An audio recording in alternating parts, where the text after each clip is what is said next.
नमस्ते क्लास 10वीं के विद्यार्थियों। आप इससे पहले 9th में होंगे। अब ये 10th का हिस्ट्री है जो 2027 में जिसका एग्ज़ाम होगा। कब होगा? 2027 में। समझ गए? तो वो अभी पढ़ा रहे हैं उसके लिए। जो अभी पहले से है उसके लिए ऑब्जेक्टिव का लाया जाएगा क्वेश्चन 2026 वाले के लिए। समझ गए? तो देखिए, पहले देख लीजिए।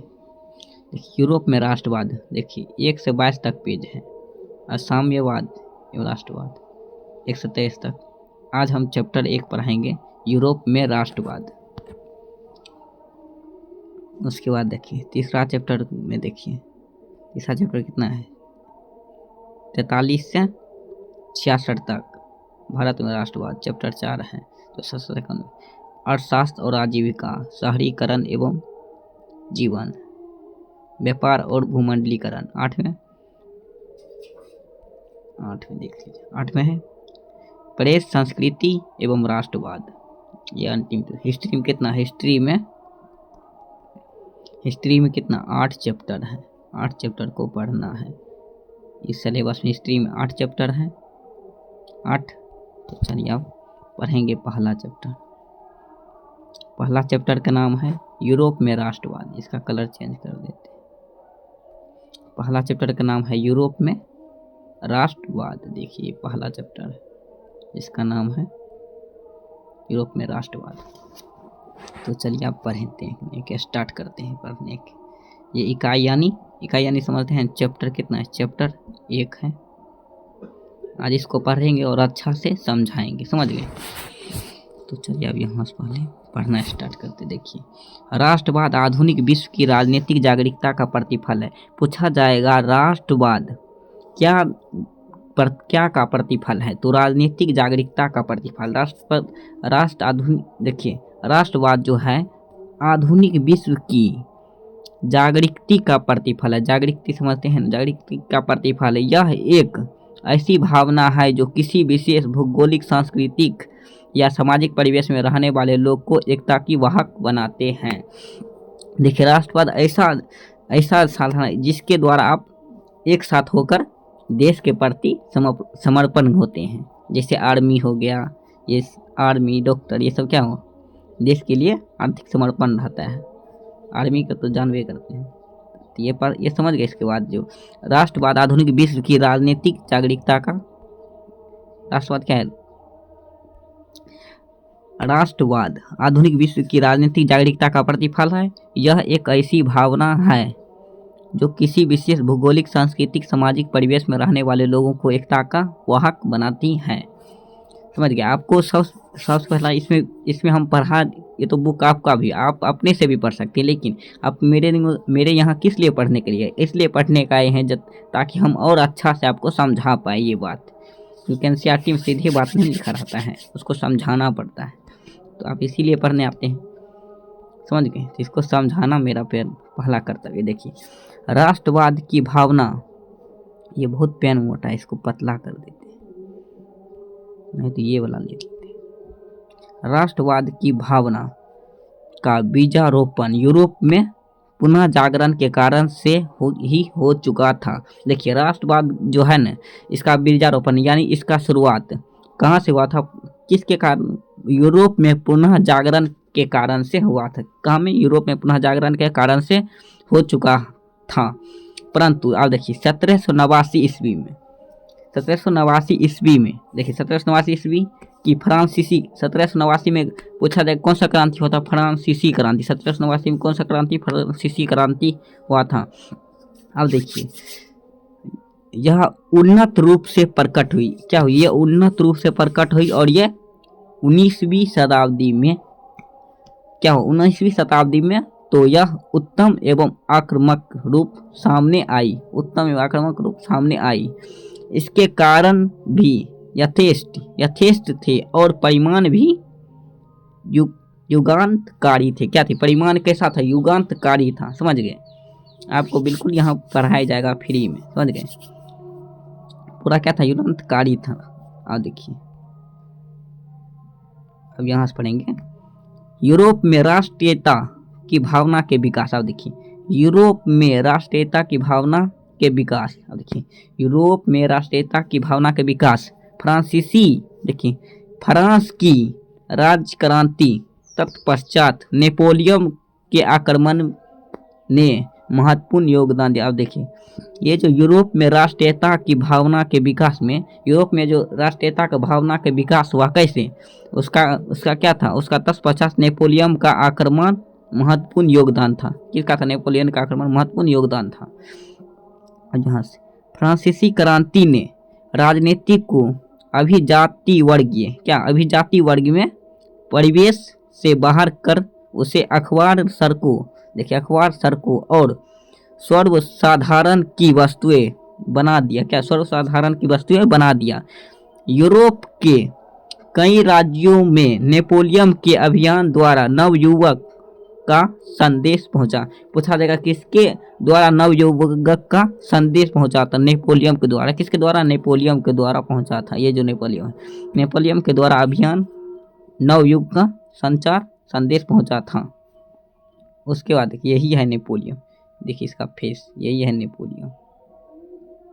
संदेश पहुंचा, यहाँ तक पढ़ा दिया। आप देखिए यहाँ पढ़ेंगे नेपोलियन ने जर्मनी और इटली के राज्य को भौगोलिक नाम की परिधि से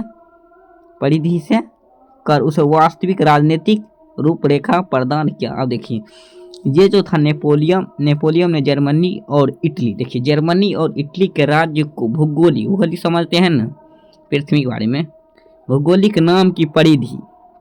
अब आप अपना पृथ्वी कैसा है? गोल है। परिधि कैसा होता है? गोली ने।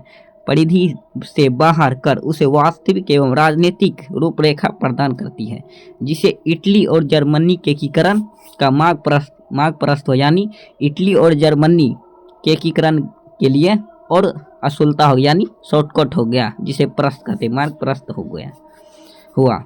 और यहाँ से देखिए दूसरी तरफ नेपोलियन की नीति के कारण फ्रांसीसी प्रभुता और आधिपत्य के विरुद्ध यूरोप में देशभक्तिपूर्ण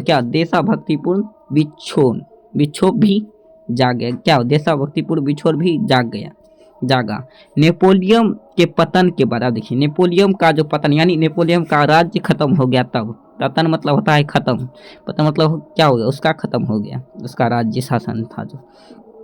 नेपोलियन के पतन के बाद यूरोप की विजय शक्ति ऑस्ट्रेलिया की राजधानी वेना में। अब देखिए ऑस्ट्रेलिया की राजधानी वेना, पूछा जाएगा ऑस्ट्रेलिया की राजधानी कहाँ है? वेना में। ऑस्ट्रेलिया की राजधानी क्या है? वीना में। शक्ति ऑस्ट्रेलिया की राजधानी वेना में है। अब देखिए 1815 ईस्वी में एकत्रित हुआ। कब हुआ था? ऑस्ट्रेलिया की राजधानी में वेना कब एकत्रित हुआ था? 1815 ईस्वी में। याद रखिएगा 1815 ईस्वी में। उसके बाद देखिए में एकत्रित हुई। और देखिए जिसका उद्देश्य यूरोप में पुनः उसी व्यवस्था, यानी यहाँ से पढ़ेगा, यहाँ से पुनः उसी व्यवस्था को स्थापित करना था जिसे नेपोलियन के युद्ध और विजय अस्त व्यस्त कर दिया। पुनः चाहता था वही व्यवस्था स्थापित करने के लिए जो पहले था। पहले क्या था? लोकतंत्र नहीं था, राजा शासन करता था, समझ गए? वही व्यवस्था चाहता था करने के लिए, यानी राजतंत्र स्थापित करना था जिसे नेपोलियन के युद्ध और विजय ने अस्त व्यस्त कर दिया। जिसे क्या था? नेपोलियन का युद्ध विजय ने अस्त व्यस्त कर दिया। देखिए ये क्या है? इतिहास की दुनिया, यानी ये क्या? हिस्ट्री है। देखिए ये मैप, देखिए ये है मैप यूरोप का है। देखिए इसमें कितना देश आता है। अब यहाँ से पढ़ेंगे। देखिए ये था, परंतु इसमें भाग लेने वाले राजनीतिक बात को देख सकने में असमर्थ रहने की जनतंत्र और राष्ट्रवाद की नई शक्ति राजनीतिक को निर्धारित करने वाले नए तत्व के रूप में उभर रही थी। यानी इसका मतलब समझे, जो यहाँ कह रहा है असमर्थ रहे कि जनतंत्र और राष्ट्रवाद की नई शक्ति राजनीतिक को निर्धारित करने वाले नए तत्व के रूप में। राष्ट्रवाद किसके? देश की प्रति प्रेम को, भावना को राष्ट्रवाद कहते हैं। समझ गए? वही बात है। उसके बाद देखिए सन 1815 ईस्वी में वियना सम्मेलन, देखिए वियना सम्मेलन कब हुआ था? 1815 ईस्वी में वियना सम्मेलन की मेजबानी क्या हुआ? मेजबानी ऑस्ट्रेलिया के चांस मेटरनिक।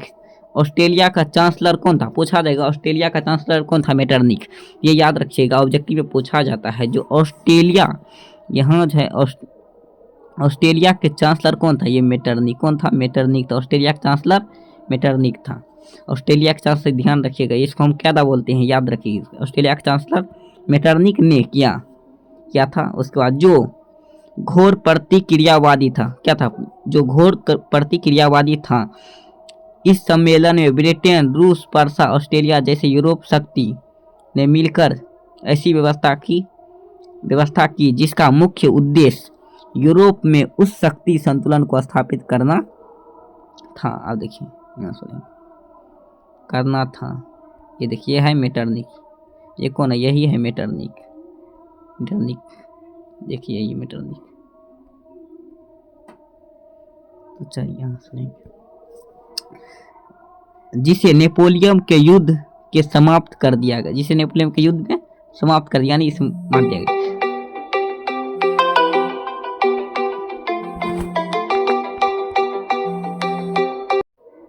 चलिए तो वहाँ थोड़ा कॉल आ गया था। देखिए समाप्त कर दिया गया था। गणतंत्र एवं प्रजातंत्र जो फ्रांस की क्रांति की देन थी, उसका विरोध करना और पुरातन व्यवस्था की पुनः स्थापना करना मेटरनिक व्यवस्था का उद्देश्य था तथा पुनः पुरातन को स्थापित करना किसका उद्देश्य था? मेटरनिक का। अतः वियना सम्मेलन के माध्यम से यूरोप में नेपोलियन युग का अंत हुआ। नेपोलियन युग का अंत कब हुआ था? यूरोप में नेपोलियन युग का अंत हो गया वियना सम्मेलन के द्वारा। सही गलत? उसके बाद देखिए और मेटरनिक युग की शुरुआत हुई। वियना नेपोलियन युग के बाद किस युग की शुरुआत हुई थी? मेटरनिक युग की। अब यानी मेटरनिक शासन करेगा है। इटली पर अपना प्रभाव स्थापित रखने के लिए मेटरनिक ने क्या किया? मेटरनिक ने उसे कई राज्यों में विभाजित कर दिया, जिसे सिसिली और नेपल्स के प्रदेश बुर्बो वंश के सम्राट फर्जिनेट, पूछा जाएगा बुर्बो वंश का सम्राट कौन था? फर्जिनेट। बुर्बो वंश का सम्राट फर्जिनेट को दे दिया गया। देखिए बुर्जो वंश के सम्राट फर्जिनेट को दे दिया गया था। क्या दे गया था? नेपल्स प्रदेश। उसके बाद देखिए दे दिया गया रोम और उसके आसपास के राज्य पोप को सौंप दिया गया। देखिए रोम और उसके आसपास का जो राज्य था उसे पोप को सौंप दिया गया था। किसे सौंप दिया था? पोप को। तो चलिए यहाँ से पढ़ेंगे। लंबोडिया क्या है? लंबोडिया एवं वेनेसिया पर ऑस्ट्रेलिया की प्रभुता कायम हुई। परमा मोटेना और टकरनी के प्रांत हेसोन राजवंश को दे दी गई।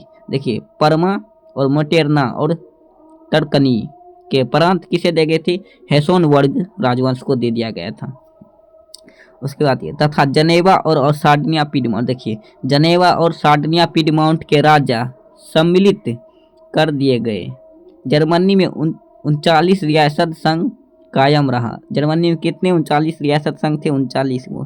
जर्मनी में कितने रियासत संघ थे? 39 गो थे, जिस पर अप्रत्यक्ष रूप से ऑस्ट्रेलिया का स्थापित था।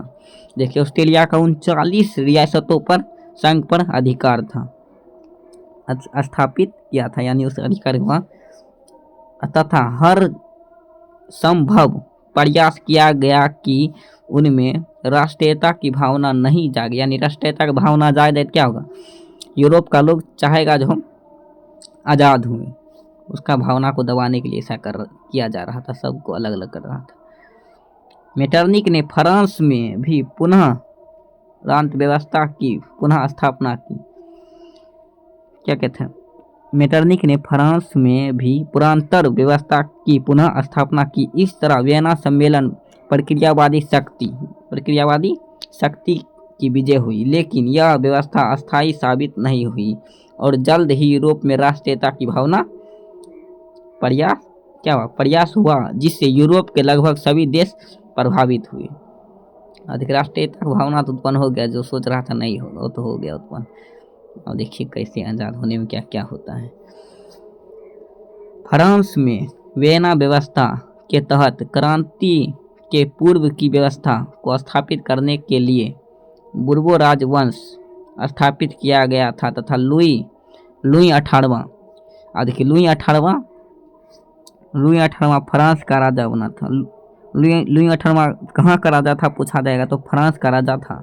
ये देखिए बन गया, हो गया, फ्रांस का राजा था, बन गया। उसने फ्रांस की बदली हुई परिस्थिति को समझा और फ्रांसीसी जनता पर पुरातनपंथी व्यवस्था की थोपने का प्रयास किया। देखिए उसके प्रक्रियावादी तथा सुधारवादी शक्ति के मध्य साम्राज्य स्थापित करने का प्रयास किया तथा इसी उद्देश्य 2 जून 1814 ईस्वी में 2 जून 1814 ईस्वी में सम्राट की ओर से संवैधानिक घोषणा पत्र, देखिए संवैधानिक घोषणा पत्र जारी किए गए। 1848 ईस्वी तक फ्रांस में चल रहे चार्ल्स दसम के शासनकाल में इसमें कुछ परिवर्तन किए गए, परंतु इसका परिणाम 1830 की क्रांति के रूप में सामने आया। 1830 की क्रांति क्या था? 1830 की क्रांति याद रखेंगे। चार्ल्स दसम जो था वो निरंकुश यानी बढ़िया शासन करने वाला नहीं व्यक्ति था, निरंकुश एवं प्रक्रियावादी शासक था। पूछा जाए चार्ल्स क्या था? निरंकुश और प्रक्रियावादी शासक था, जिसने फ्रांस में उभर रही राष्ट्रीयता तथा जनतंत्रवादी भावनाओं को दबाने का कार्य किया। यानी फ्रांस में जो राष्ट्रीयता की भावना उत्पन्न हो, यानी देश की प्रति जो अब आज़ाद होंगे तो उसको दबा दिया गया चार्ल्स के द्वारा कार्य। उसने अपने शासनकाल में संवैधानिक लोकतंत्र की राह में कई गतिविधियों उत्पन्न किए। उसके द्वारा प्रक्रियावादी पोलिंगनेट उसके द्वारा किसके बने, यानी जो चार्ल्स दसम जो था इसके द्वारा पोलैंड के प्रधानमंत्री, देखिए पोलिंगन को क्या किया? प्रधानमंत्री बना दिया गया फ्रांस का। कहाँ का? फ्रांस का पोलैंड को प्रधानमंत्री बने। पूछा जाएगा जो चार्ल्स दसम ने किसे फ्रांस का प्रधानमंत्री बनाया था? पोलिंगनेट। किसने? पोलिंगनेट ने बनाया था। पोलिंगनेट ने पूर्व में ही लुई 18वां द्वारा स्थापित समान नागरिक सहित के स्थान पर शक्तिशाली अभिजात वर्ग की स्थापना तथा उसे विशेष अधिकारों से विभूषण करने का प्रयास किया। उसने इस कदम को उदारवादियों ने चुनौती तथा फ्रांसीसी के विरुद्ध षड्यंत्र समझा। प्रतिनिधियों सदन एवं यूरोप उदारवादियों ने पोलिंगनेट के विरुद्ध गहरा असंतोष प्रकट किया। यानी निरंकुश जो था वो पोलैंड को प्रधानमंत्री बना दिया, जिससे चार्ल्स एक्स ने इस विरोध की प्रक्रियावादी स्वरूप 25 जुलाई 1830 ईस्वी को चार अध्यादेशों द्वारा उदार तत्व का गला घोट दिया। इससे आगे पढ़ेंगे। घोट दिया गया था का प्रयास किया था कितने? 4 उदारवादियों देशों को। इन अध्यादेशों के विरोध में पेरिस में क्रांति की लहर उठ गई। अब देखिए ये जो अध्यायवाद ये जो कह रहा तत्व का 4 लोग या तो 4 अध्यादेशों द्वारा उदार तत्वों का गला घोट दिया गया। अब ये जब गला घोट दियाने का प्रयास किया, इसके विरोध में देखिए पेरिस में क्रांति की लहर दौड़ गई और फ्रांस में 28 जून 1830 ईस्वी में गृह युद्ध, यानी गृह युद्ध किसे कहते हैं? एक ही घर में लड़ाई होना गृह युद्ध कहलाता है। जैसे देखिए एक ही एक नाम में लड़ाई होता है, उसे गृह युद्ध कहते हैं, एक तरह से आसान भाषा में। आरंभ हो गया, इसे ही जुलाई क्रांति, इसे ही क्या कहते, इसे ही जुलाई क्रांति कहा जाता है। तो देखिए इसका पूरा जुलाई क्रांति 1930 का देखिए, इसमें एक निरंकुश शासक था, क्या था, निरंकुश शासक था जो प्रक्रियावादी को पोलिंग नेट को प्रधानमंत्री बना दिया, और उसने उसके द्वारा गला घोटा गया फ्रांस के 4 अध्यय देशों द्वारा उत तत्व को, समझ गए। तो 1830 की क्रांति कहा जाती है। देखिए इसके परिणाम स्वरूप चार्ल्स फ्रांस की गद्दी त्याग दिया। अब देखिए इसके परिणाम स्वरूप क्या हुआ, चार्ल्स को गद्दी त्याग कर इंग्लैंड पलायन कर, यानी पलायन मतलब क्या होता है, भाग गया। अब देखिए चार्ल्स एक्ट ने फ्रांस की गद्दी को त्याग कर इंग्लैंड पलायन कर, यानी इंग्लैंड भाग गया, और इस प्रकार फ्रांस में बुर्बो वंश के शासन का अंत हुआ। देखिए फ्रांस के बुर्बो वंश का शासन कब कैसे अंत हुआ। फ्रांस में जुलाई 1830 की क्रांति के परिणाम स्वरूप बुर्बो वंश के स्थान पर आइलैंड वंश गद्दी सौंपी दी गई। बुर्बो वंश के बाद किसे, आइलैंड वंश की गद्दी सौंप दी गई। इस वंश ने शासन लुई फिलिप ने उदारवादी प्रथाओं का पेरिस किया, जनता के असमर्थता से सत्ता प्राप्त की एवं पक्ष तथा संवैधानिक गणतंत्र का निर्णय लिया। 1830 की क्रांति के प्रभाव, चलिए अब यहाँ से पढ़ेंगे 1830 की फ्रांसीसी क्रांति। इस क्रांति देखिए, इस प्रकार जुलाई की क्रांति इस बात की सूचक थी कि देश में कट्टर राज्य सत्तावादी का प्रभाव कम हो रहा था। वास्तव में यह क्रांति मध्य वर्ग और लोक प्रभुता के सिद्धांत की देन थी। इस क्रांति ने फ्रांसीसी क्रांति के सिद्धांत पुनः जागरण किया तथा वियना कांग्रेस के उद्देश्य को विमूल सिद्ध कर दिया। इसका प्रभाव संपूर्ण यूरोप पर पड़ा और राष्ट्रीयता का, देशभक्ति भावना का प्रस्फुटन जिस प्रकार हुआ उसने भी यूरोपीय राष्ट्र के राजनीतिक एकीकरण, संवैधानिक सुधारों तथा राष्ट्रवाद के विकास का मार्ग प्रशस्त किया, यानी राष्ट्रवाद का विकास का मार्ग खोल दिया। इटली तथा जर्मनी का एकीकरण तथा यूरोपीय पोलैंड में हंगरी तत्कालीन व्यवस्था प्रक्रियावादी राजनीतिक प्रभाव के हैं।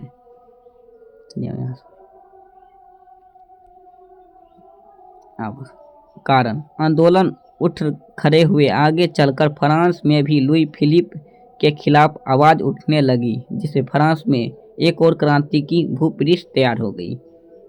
आप पढ़ेंगे 1848 की क्रांति में क्या हुआ था।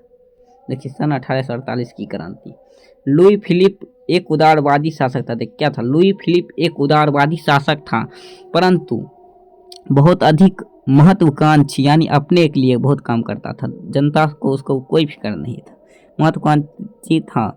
उसके अपने विरोधियों को खुश करने के लिए स्वर्णित मध्यवर्गीय नीति का अवलंबन करते हुए सन 1840 ईस्वी में गीजो को प्रधानमंत्री नियुक्त किया। देखिए लुई फिलिप जो था वह किसे प्रधानमंत्री बनाया था, ये पूछा लुई फिलिप ने किसे प्रधानमंत्री बनाया था, गीजो को प्रधानमंत्री नियुक्त किया था, जो कट्टर प्रक्रियावादी था। क्या था, कट्टर प्रक्रियावादी था, जो एक बार प्रक्रिया करेगा उसको मार दिया जाता था।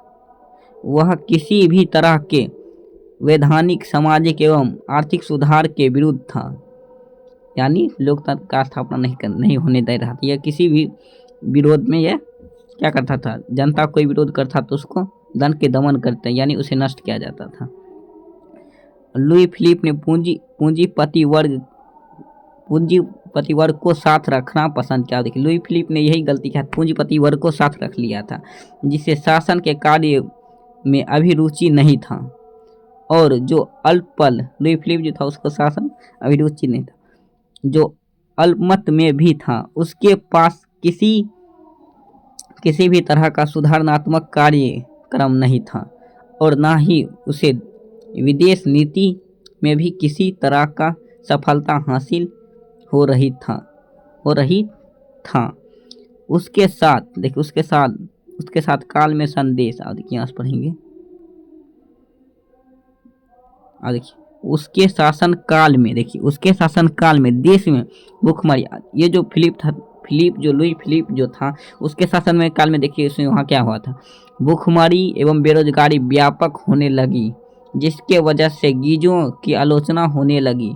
सुधारवादियों ने 22 फरवरी 1848 ईस्वी को पेरिस में थियस के नेतृत्व में एक विशाल भोज का आयोजित किया। जगह जगह अविरोध लगाए गए और लुई फिलिप को गद्दी छोड़ने पर मजबूर किया और 24 फरवरी को लुई फिलिप ने गद्दी त्याग और इंग्लैंड चला गया। इसके तत्पश्चात नेशनल असेंबली ने गणतंत्र की घोषणा करते हुए 21 वर्ष से ऊपर सभी वयस्क पुरुषों मताधिकार प्रदान की गई। मताधिकार समझते हैं ना, वोट देने का अधिकार गारंटी दी गई। गणतंत्रवादियों का नेता लामटिंग, गणतंत्रवादी नेता कहते लामटिंग एवं सुधारवादियों का नेता लुई ब्लाउ था। सुधारवादियों का नेता कौन था? लुई ब्लाउ था। शीघ्र ही दोनों मतभेद आरंभ हो गया और लुई नेपोलियन फ्रांस का सम्राट बन गया। अब देखिए लुई नेपोलियन से किसका? फ्रांस का सम्राट बन गया था। इस क्रांति ने न सिर्फ फ्रांस की प्रांतल व्यवस्था का अंत किया बल्कि Italy, Germany, Australia, highland, Switzerland, Denmark, Spain, Poland, Ireland तथा इंग्लैंड भी इस क्रांति से प्रभावित हुए। इटली तथा जर्मनी के उदारवादियों ने बढ़ते हुए जन असंतोष का फायदा उठाया और राष्ट्रीयता एकीकरण के राष्ट्र राज्य की स्थापना मार्ग के आगे बढ़ गया और संवैधानिक लोकतंत्र के सिद्धांत पर आधारित था। यहाँ तो पढ़ लेते इटली का एकीकरण जो ये कल पढ़ेंगे, यहाँ तो पढ़ देते थोड़ा ये 5 तक। इटली 19वीं शताब्दी के आरंभ में मात्र एक भौगोलिक व्यक्तित्व था जहाँ स्वतंत्र राज्य करते थे। इस कारण वहाँ अलगाव की भावना इटली के राष्ट्रवाद के हैं। इससे आगे कल पढ़ेंगे, ठीक है। तो तब तक के लिए चलते हैं, बाय प्यारे बच्चों।